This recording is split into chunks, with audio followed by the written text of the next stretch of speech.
नमस्कार। मैं गजेश देशमुख महाशिवरात्रि के चर्चा में आप सबका स्वागत करता हूँ।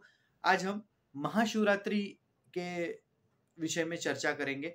महाशिवरात्रि शिव और पार्वती का विवाह की तिथि है, जिसमें रात दिन सुबह मतलब जो तिथि शुरू होने से खत्म होने तक जिस भी वक्त अलग अलग पूजा का और अलग अलग फलों फूलों पत्तों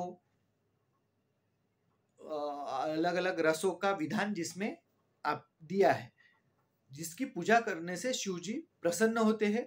आपकी हर एक मनोकामना के लिए अलग अलग विधान दिया है। बहुत सारे लोग कहते हैं कि हम तो अपनी सादी पूजा करते हैं, मानस पूजा करते हैं। वो सब सही है, लेकिन हो सकता है कि अगर आपको कुछ चाहिए, कुछ फल चाहिए, अलग फल चाहिए, तो हम अलग अलग बात मतलब पूजा हम कर सकते हैं। आज हम ये टॉपिक में भांग धतूरा, गोमूत्र, गंगा जल, दूध, दही, बेल, इसके अलावा भी क्या वृक्ष है और क्या जिसके पत्ते चढ़ाने से क्या आपको फल मिलता है और वो विधान कैसे करना चाहिए, ये हम आज के टॉपिक में बात करेंगे। सबसे पहला विषय है कि हम अशोक के बारे में बात करेंगे। अशोक वृक्ष, अशोक का वृक्ष की इसलिए पहले बात करेंगे जो आपके थोड़ा समझ मतलब जानकारी के थोड़ा अलग है, इसलिए अशोक वृक्ष के बारे में बात करेंगे। अशोक वृक्ष शिवजी ने जब तारकासुर का जब वध किया था, वो वध करते टाइम शिवजी ने कई दिनों तक सोए नहीं थे। वो उसके कारण शिवजी के आंखों में जलन होने लगी और उनके आंखों से आंसू टपकने लगे। जो आंसू टपकने लगे उसका एक विधान आपको भी पता है, जो रुद्राक्ष की उत्पत्ति हुई। लेकिन आंसू से रुद्राक्ष की उत्पत्ति हुई इतना सब लोगों को पता है, लेकिन एक आंख से वो बाई आंख से आंसू टपकने के कारण रुद्राक्ष की उत्पत्ति हुई और दाई आंख से आंसू जो टपके और उसकी अशोक वृक्ष की उत्पत्ति हुई। अशोक वृक्ष का एक अपने आप में एक बहुत बड़ा महत्व है। शोक का नाश करने वाला अशोक, ऐसा उसको शास्त्रों में विधान है।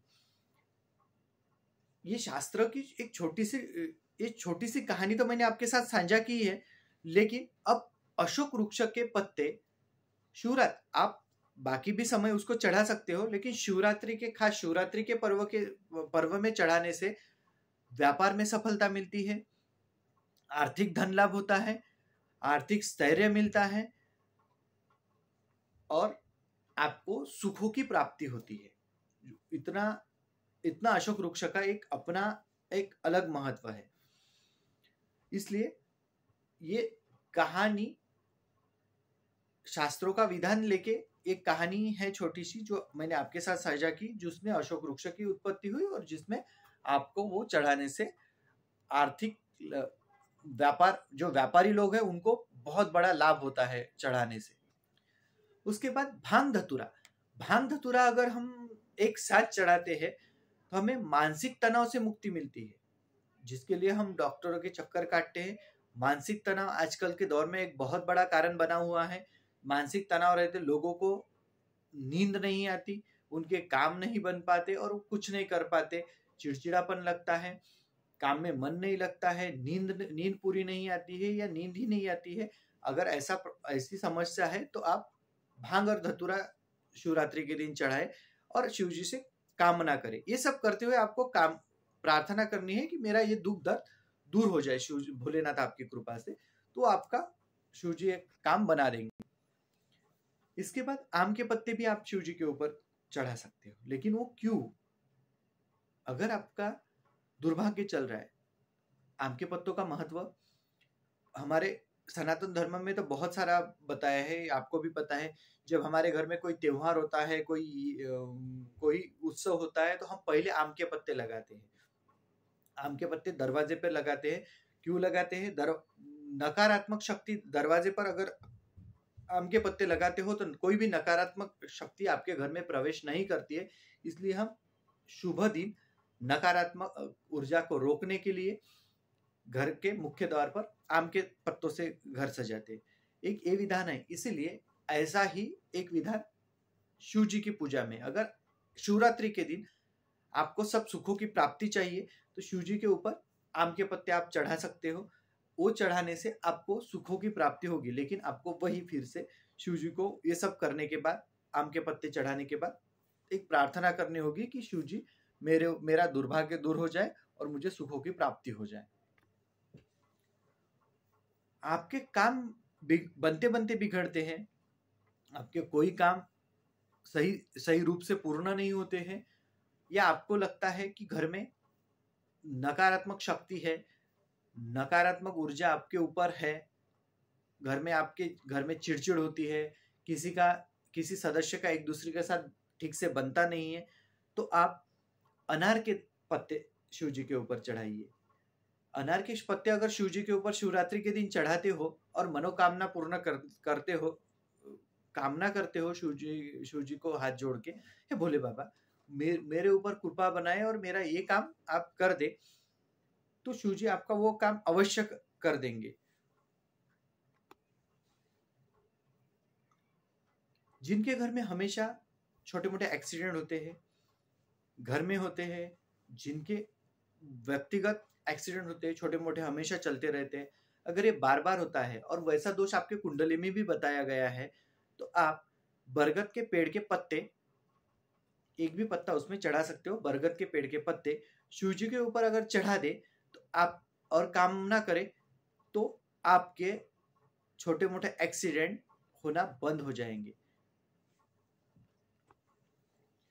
इसके बाद सबसे कारीगर एक उपाय मैं आपके साथ साझा करना चाहता हूं।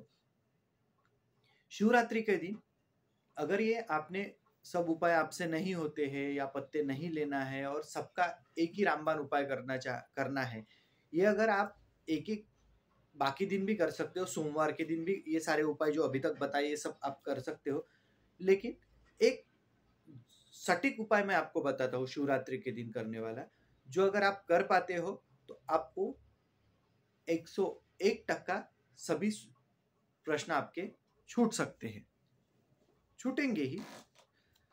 उसमें आपको करना क्या है, आपको एक डमरू लेना है और किसी भी शिव मंदिर में जाना है, जो शिव मंदिर थोड़ा पुरातन हो, मतलब ये सब पूजा करते हो अभी का स्थापन किया हुआ शिवलिंग की बजाय कोई थोड़ा पुरातन मंदिर हो, मतलब जिसको 14 साल, एक विधान है 14 साल हुए हो, ऐसा कोई भी शिव मंदिर आप जा सकते हैं। छोटा मोटा ऐसा कोई विधान नहीं है।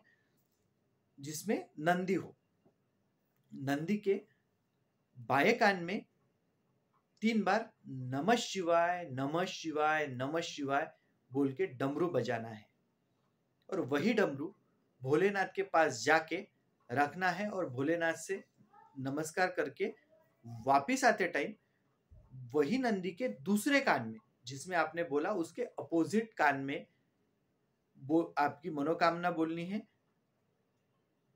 जो भी मनोकामना हो वो मनोकामना बोलनी है और शिव जी को प्रणाम करके घर पे आना है। ऐसा अगर आप करते हो तो आपकी मनोकामना 41 दिन के अंदर अंदर पूरी हो जानी चाहिए। अगर ऐसा होता है तो समझ जाइए कि आपके ऊपर शिव जी की कृपा बन चुकी है, उसमें से आपके काम सब बन जाएंगे। शिव जी भोलेनाथ आपके ऊपर कृपा बनाए रखे।